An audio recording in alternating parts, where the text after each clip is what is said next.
Welcome to Dropping In, a podcast of storytelling and interviews with your host, Winter Olympian Mercedes Nicoll. Thank you so much for dropping in today.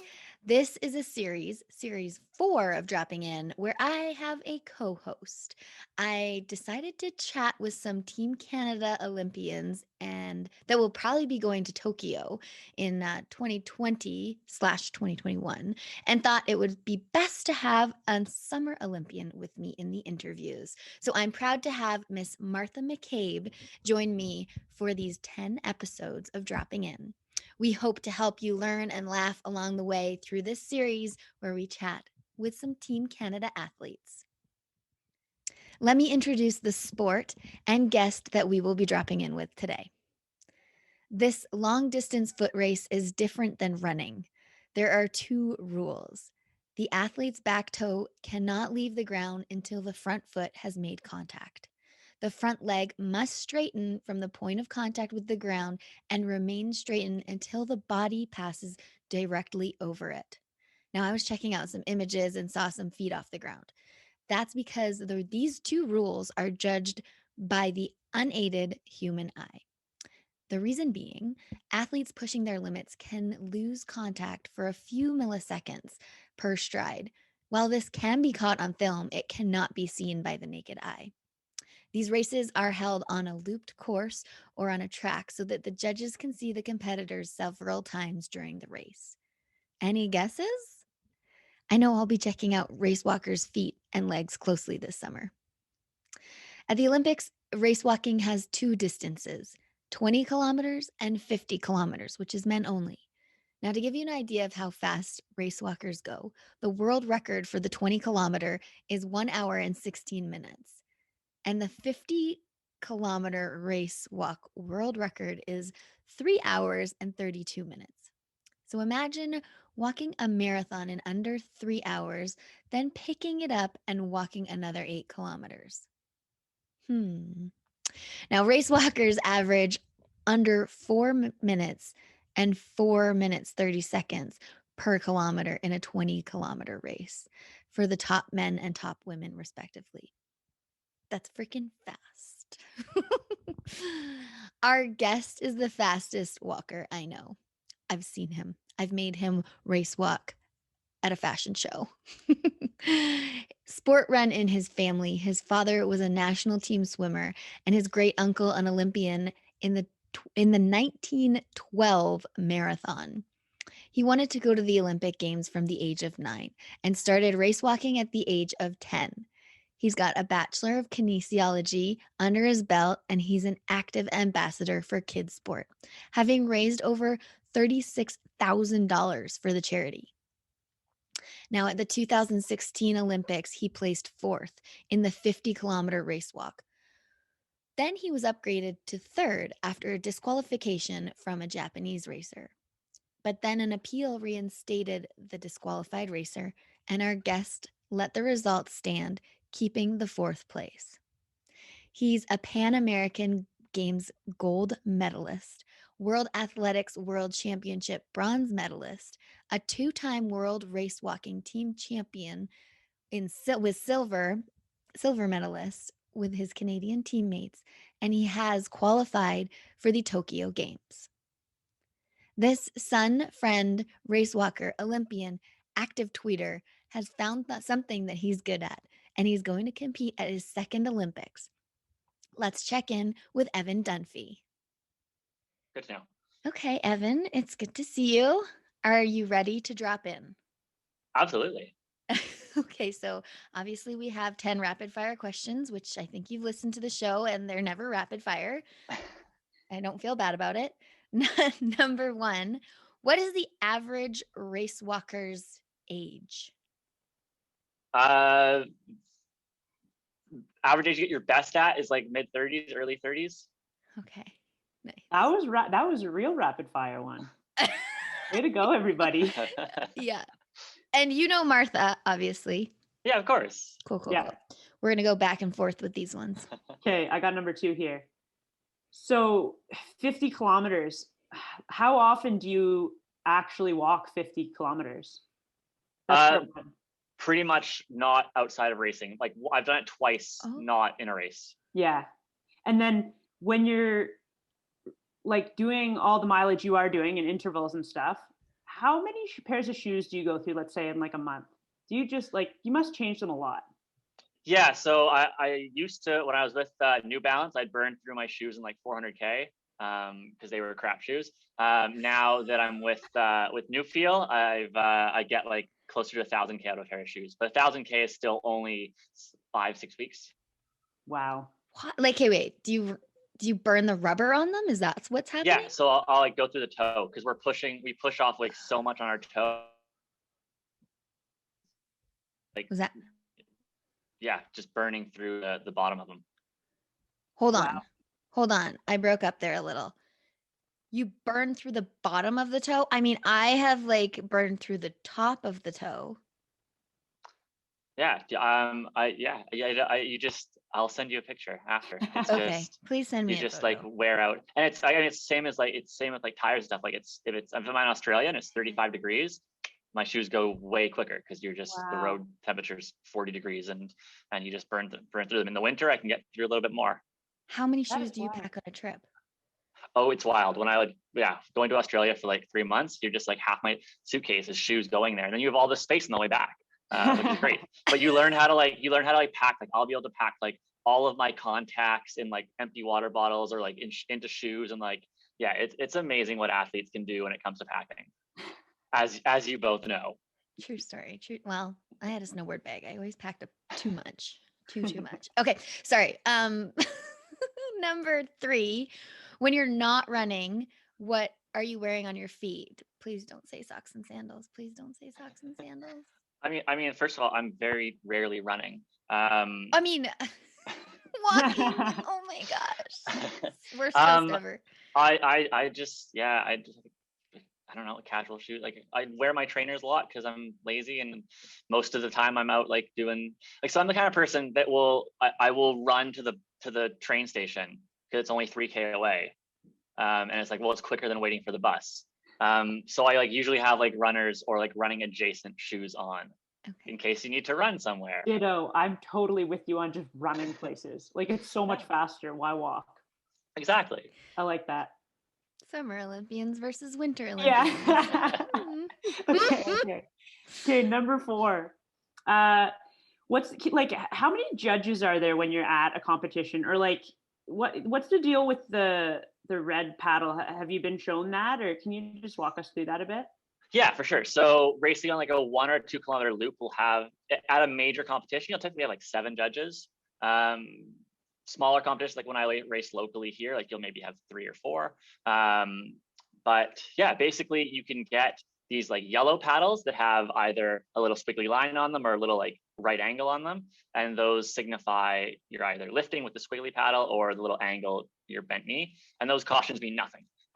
They're just like the judges being like, hey, like you're on the verge, like your technique's not great, like just keep an eye on it. If the judges give you a warning, you don't see that. It just shows up on like a board that has like your number on it.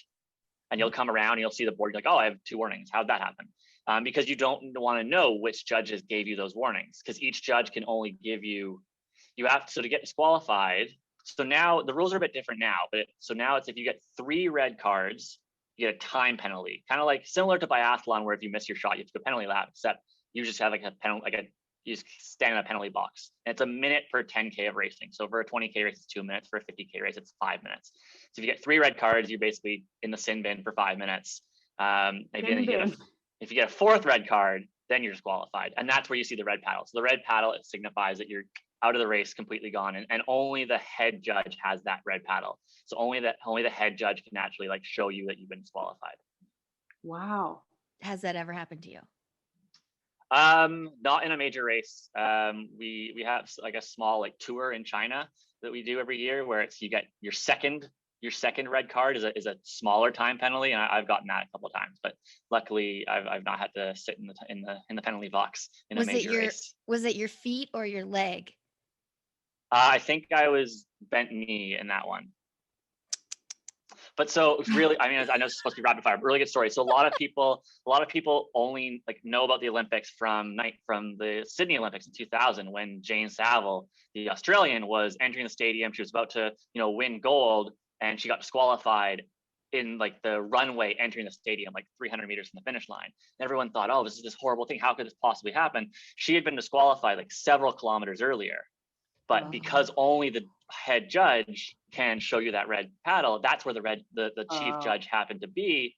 Because in the men's race a couple days earlier, the Mexican guy who had crossed the finish line first was on the phone with the president when the chief judge caught up to him and showed him the red paddle after he crossed the finish line, and it was a whole debacle. So they then said for the women's race, no one gets on the track if they've been disqualified. So with like, a few K to go in the race, they moved the head judge to the tunnel and just parked it there.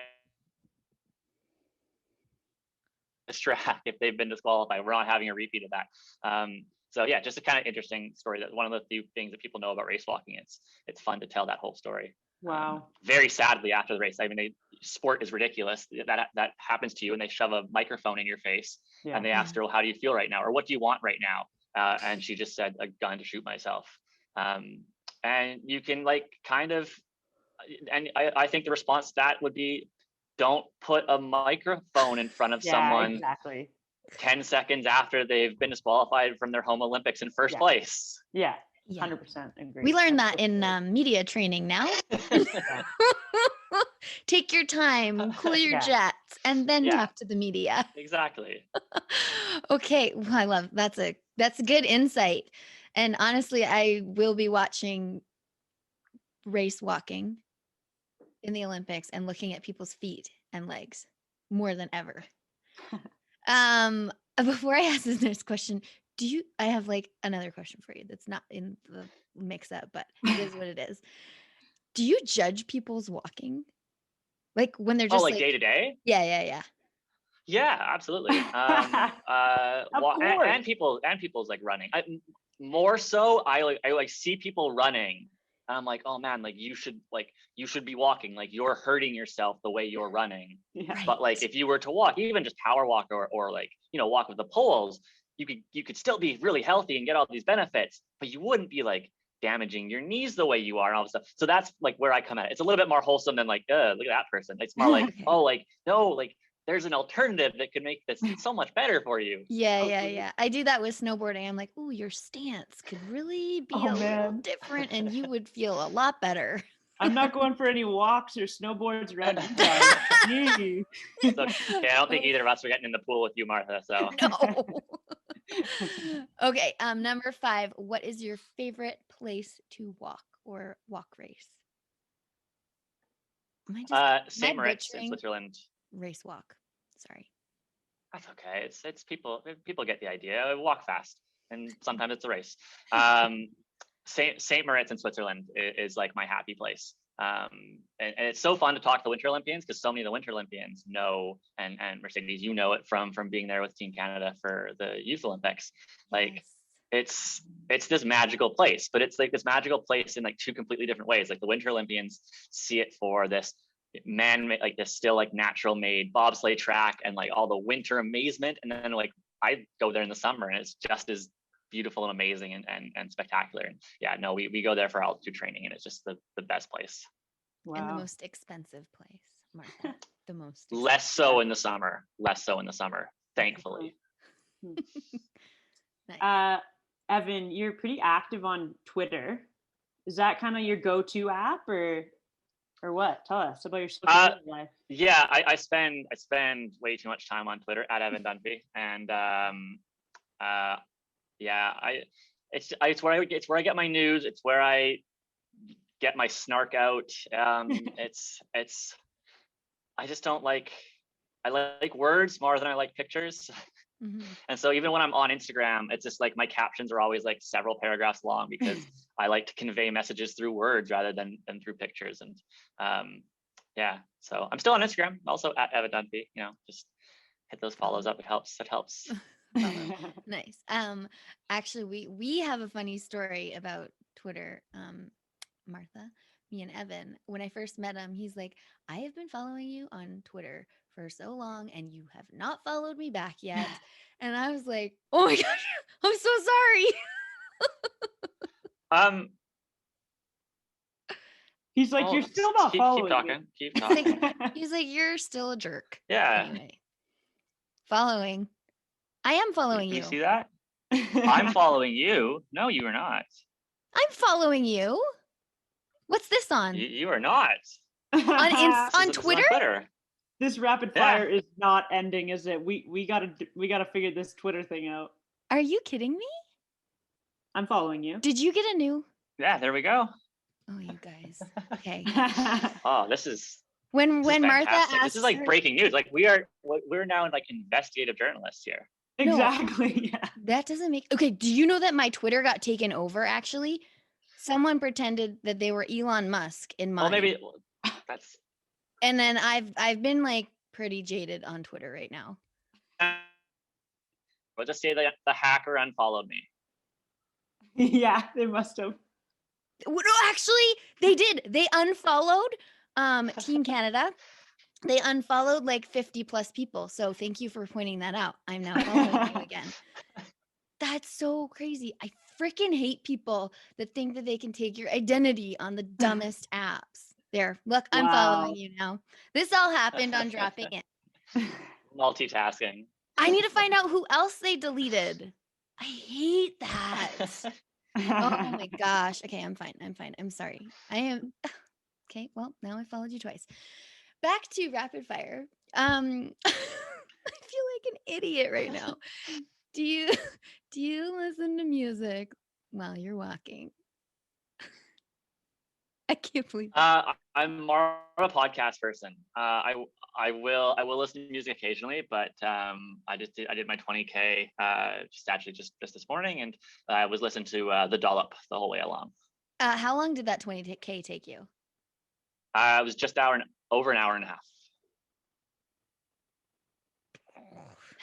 You are something else. Okay. Go ahead. You have something you want to add? No, I like this next question. Okay. Yeah. So number 8 here in rapid fire. So, okay, 20 kilometers you're out for about an hour and a half, but 50K you're obviously out there longer. What's the deal with like washroom breaks and chafing? Like I know in swimming there's chafing in the marathon swimming. So like what's going on? Like Okay. both those. But I didn't know about chafing. Yeah, chafing is bad. I went through a period of time when I actually couldn't wear shorts. I had to like train in half tights because my shorts would just get eaten by my thighs and lead to horrible chafing. Yeah, chafing is certainly an issue. Like we Vaseline to the max in races. I'll have Vaseline on my like personal table just in case I need it mid race. And then washrooms. So if, like the World Championships, there's porta potties on the course. They're not always used. So Iñaki Gomez, my old teammate, he was on the drinks table for me at the Beijing World Championships in 2015, and someone decided to relieve themselves from the back end in front of the drinks table. And Inaki's like got really angry because like, what? This is people are standing here, people are drinking here, and went over with like all this water and had to like hose it down. And he said it was something he didn't quite sign up for. But it happens. Yeah, you'll have guys that will. Yeah, they'll poop on the race course. Yeah. Well, like, I actually thought that'd be more common. Yeah. As they're walking. Yeah, like one of my teammates can pee while he walks. I can't do it. I've tried.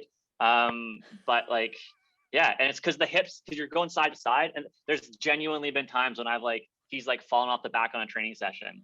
And I was like, oh, like I wonder how Q's doing. I turn around and I can just see like this like steady stream of like urine like going in like an S shape across the path.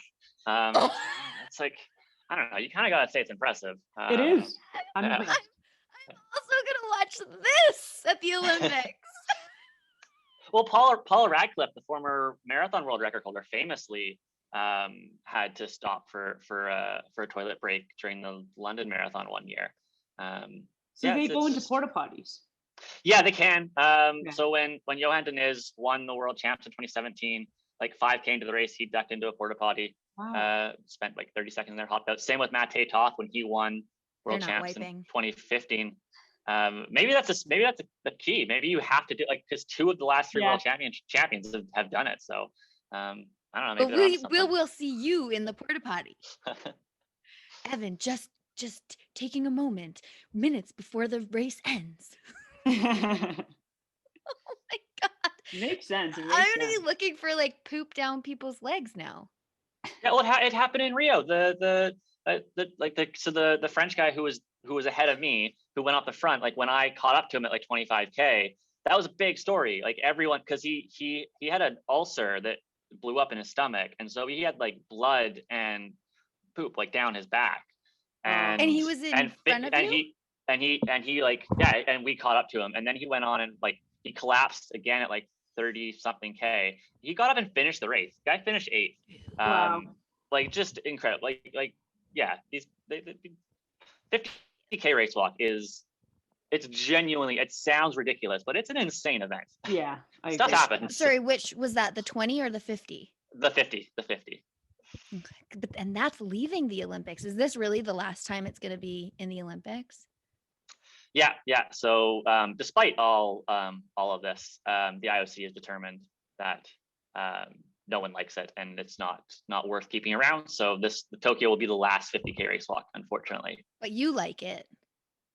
I think it's great. I mean, I could talk for hours about like how awesome the event is to watch and what it offers. And it's a free event at the Olympics where you can stand around. And in London 2012, I stood on the sidelines in front of Buckingham Palace with a box full of beers and watched the Olympics with my friend getting drunk in front of Buckingham Palace. Like it was the best experience ever. Yeah, it has so much to offer, but it doesn't make money for the IOC, so it's got to go.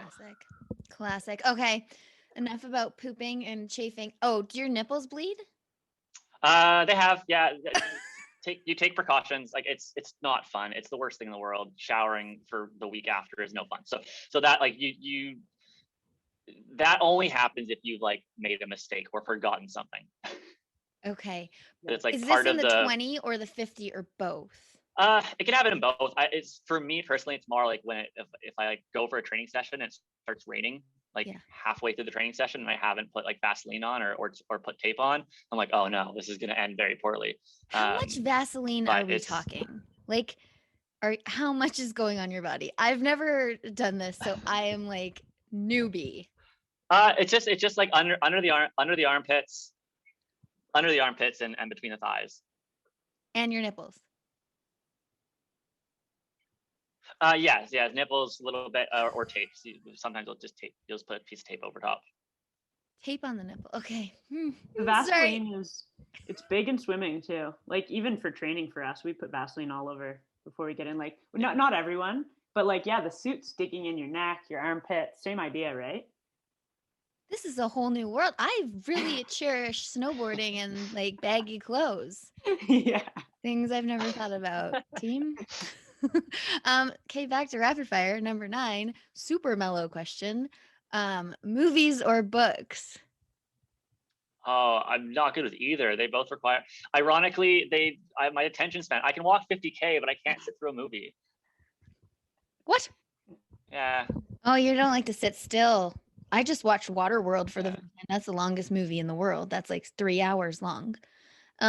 What would be the last movie that you tried to sit through? Oh God, I don't even know. I do like a good documentary. I watched that Seaspiracy on Netflix, which should have been called. My partner pointed out this really should have been called Conspiracy, but no. I haven't seen that. Yeah, it's good. Martha has. No, I haven't seen it, but I've heard a lot about it. Yeah. Cool. I'm actually also like Evan. It's tough to sit through a movie for me.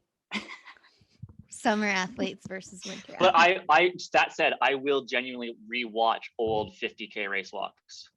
Amazing. They are like in Italian or Spanish on YouTube. Good. Like I'm not claiming that I'm well adjusted.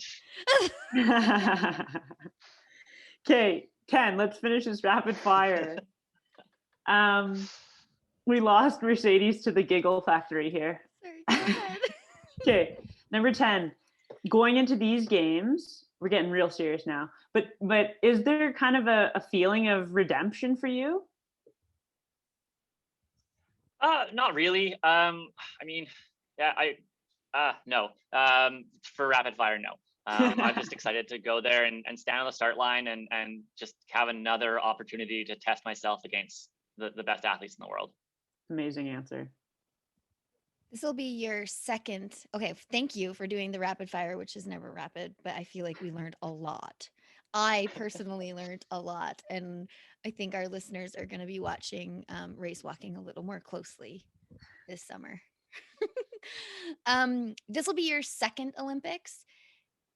Is there anything that, like, going into these games that, like, you're more prepared for than you would say than you were at your first? I don't think so. I think it's definitely like a really different preparation. I mean, one, I just have one race. Going into 2016, I was racing both the 20K and the 50K. So I was trying to, kind of train for two events, or really train for like, the middle of those two events, and hope I could be successful at both. And this time I'm going in to just focus on one thing. So that should be a little bit easier. But yeah, I mean, going into my first Olympics, I didn't feel. I had been to a couple world championships, and for me, honestly, like, the Olympics are the same thing. They're just a chance to compete against the same guys that I compete against every year. I mean, I'm sure we'll get into this a little bit, but like, growing up for me, like, the Olympics was never glamorized. It was just normalized. Like, my dad coached in Munich as a swim coach, and like, I just grew up hearing stories about, like, oh yeah, like, when, like, yeah, this is what we did in the village. Like, we sat around, and we had some beers, and we talked about the races, and here's what our team did, and like, it was just normalized. Mhm. And so for me, it was never like this, oh my God, the Olympics, like, it was never this big thing. I'm not a ceremonies person. I fell asleep at the opening ceremonies of the World University Games in Shenzhen, China, just completely passed out in a stadium of like 80,000 people. I'm just not wired to, like, that's a thing. So for me, like, the Olympics is just like, yeah, it's this big stage, but it's just racing the same guys I race every year. That's a really good outlook on it. My facial reaction was like, what? What? It's not a normal contest or a normal race. But that perspective is such a great perspective to bring to the games as well. Yeah, and that's not to discount like the people that absolutely get amped up and fired up, and like, they live for the glitz and the glamour of it. Like, that's completely valid as well. It's just not What athletes live not for how the I do glitz it. and glamour of it? It's Uh, freaking like one of the hardest times of your life. Is that glitz and glamour? But I think whenever I mean, maybe that's the wrong way to word it, but when you talk to an athlete and you say, oh, what was the best part of the Olympics? And they say, oh, the opening ceremonies. That's never going to be my answer. Well, that would never be my answer either. Yeah, but for a lot of athletes it is, and I think that's because they've like made it there, and they're like, I'm here.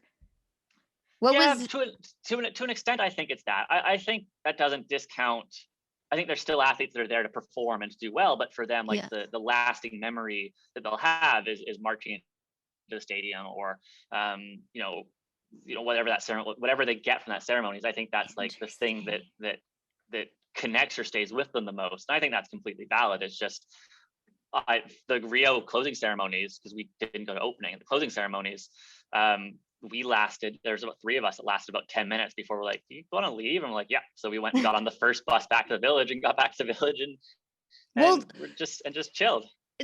I'm not blanketing this answer for all Olympians, but as an Olympian, having gone to 4 opening ceremonies, you have no idea what's going on. You're watching this show that there's no sound, like, you can't hear what the person at CBC or whatever is saying. So you're just like That's kind of cool. I don't know what's happening. What's the story here? Where there's like this deep threaded story that's being told to the people that are watching on their TV because it's made for TV. Or like Martha would have stories from London where you're on the I remember hearing stories from closing ceremonies. You're out there with, the Spice Girls playing, Oh. and all the speakers are behind you pointing outwards. You can't hear a thing. Yeah. That's just what I remember hearing from everyone in London being like, yeah, it was cool that you could stand there and see the Spice Girls, but like, yeah, swimmers never go to the opening ceremonies. It's not an option. Okay. Which I think is the same for athletics mostly. yeah, more or less. More or less, yeah. But yeah, you're right. When you go to my experience with the closing is you're part of the show, right? So you're right. We can't hear properly. We have no idea what's going on, but you're just like in a mob of humans and you're like, okay, this is cool, I guess. But so I hear where you're coming from with just going back to the village to hang out. I get that too. Yeah. Like the closing is probably cooler because you don't have to stick with I mean, I love Team Canada, don't get me wrong, but you can hang out with other countries. Yeah, it's a cooler concept. I think it's I love that idea of like the mixing. I mean, I love how the Youth Olympics are now doing team events where you're not representing your country. You're representing, just a random team A, team B. Let's get everyone together and you make friends. And I mean, I think that's super cool. And yeah, I don't know. We'll see if that ever makes it into the big Olympics. What would be your favorite memory from the Olympics then? Honestly, for me, the best memory I have from Rio is the day after the race. So race the 50K. The next day, my legs are all, jello-y and stuff. And I'd been up all night doing CBC stuff, and it's hard to sleep after 50K. And I was knackered. And we had Team Canada had brought a bunch of like Canadian Tire hockey equipment, like road hockey stuff. And the field hockey guys wanted to have a big game of road hockey versus the track guys. So I did not want to miss this opportunity. So I was like, well, I can't run around and play, but I'll just give me some pads. I'll go in net. And so we get out there, and the field hockey goalie has it wasn't the actual field hockey goalie, but he had the mask from his goalie's mask. He had the chest pad. He had all the field hockey guys had taken all the right-handed sticks. And we had guys on our team who had never held a hockey stick before. And I was in net, no helmet, no chest pad, all 142 pounds of me with these little Canadian Tire rink-a-dink pads on. And I just dove around the entire time, and like we got killed. But it was so much fun. It was such a blast, and the field hockey guys were loving it, and that for me is like the best memory I'll take away from the game. Yeah, and now you're like best buds with them all, and you went and cheered them on at their qualifying event in Vancouver. Yeah, watching those guys qualify back in late September, October, whatever that was, 2020. It was like the best sporting moment of my life. Like I was envious. I wanted to be there. That. Yeah, it was pretty rad. So cool. Yeah. Cool. I don't know. That was amazing, even. Yeah. Martha, I don't know about you, but like for me, it's the same thing. It's like meeting the athletes with Team Canada that become, hey guys, you guys are my lifelong friends. Suckers. Yeah, that's amazing. So good. So, Evan, what can we expect? You have qualified your spot, correct? Yeah. So I'm qualified, selected, good to go. When did that happen? So I qualified in about 2 years ago, April 2019, at a race in Japan. Got the standard, and World Athletics just kind of kept the qualifying period from like when it started, because they didn't think it would be fair to wipe out all that stuff. So I got lucky. So you just been chilling for 2 years. Yeah, lucky in the sense that like I did it when I did, because teammates now trying to go and qualify, and I had a teammate who was fit as a fiddle last March, was in Slovakia to do a race to try to qualify himself, and 2 days before the race it got canceled. There was supposed to be another 50K in France, and so a bunch of them were like, hey, let's hop on a train to France and show up in France. And then the next day that race got canceled, and it takes a lot to get ready for a peak performance. And then he tried to get ready for another peak performance in November, and a race got canceled. And it's like, man, you've gotten yourself there twice and not gotten a chance to go for it. So lucky in that regard. Yeah. And just to clarify though, I know you said you have one race this time, which it's the 50, right? The 50K? Yes. Yeah. Okay. because that's super exciting. I'm like, when you were talking about the fact that you get to prep for just one event and like not have to try and balance the two and go find that middle ground, like that to me got me like, I was like, oh man, this is gonna be sweet. Cause like having that focus is nice. Like just zone in and like, here we go, right? That's cool. Yeah. And last Friday, I had my first race in over 13 months, and it was a 20K race, and it was my fastest 20K in 4 years. So it was kind of like, yeah, like this isn't coming at the expense of being fast still. So everything's clearly working, and we're going in the right direction. So it is exciting. I'm pretty happy with where we're at right now. So you haven't been just sitting on your butt for the last 2 years since you qualified. I mean, there's a lot of sitting on my butt that goes on. There's just a couple hours a day where I'm also out there training really hard. But most of the life of an elite athlete is sitting around doing nothing, calling it recovery. Great. This is true, yeah. Oh man, Evan, I am really proud of you and congratulations on earning your spot. And we wish you all the best for this summer. And we're definitely going to be watching.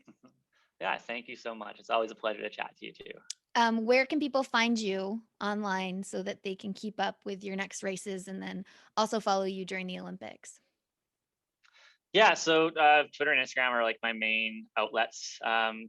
Instagram's more usually just really weird hair selfies, and then Twitter's like substance. Those are both at Evan Dunfee, and I'm always happy to engage with people and to chat and to answer questions and stuff. So yeah, if you're interested in learning more and following my journey, those are the best places to do it. Awesome. Thank you so much for dropping in with us. Anytime. Thanks so much for dropping in. You can find all the dropping in episodes on the Dean Blundell Network or on your preferred podcast network, where you can subscribe and not miss an episode.